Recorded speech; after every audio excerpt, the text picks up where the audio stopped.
Доброе утро. Это бомбардиры. Это бомбардиры на эхе.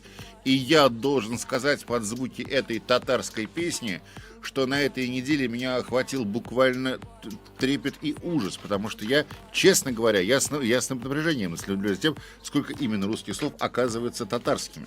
И я Тебе увидел... давно уже скажу, что кроме запятых все. И я увидел, оказывается, что слово «десяток» тоже какое-то отношение. Но потом... А девяток яиц когда стало? А девяток туда же? Это еще предстоит. Дело в том, что это оказалось заимствование наоборот. Оказалось, что слово «десяток» перешло в татарский язык с каким-то другим значением. Вот.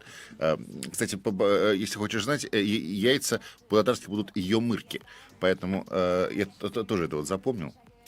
Пригодилось. Я вообще скоро начну говорить по-татарски. Мы же с Курниковым после того, как Сергей Александрович Бунтман решил взять паузу в ведении футбольного клуба, меня Курников сейчас точно по-татарски говорить научит.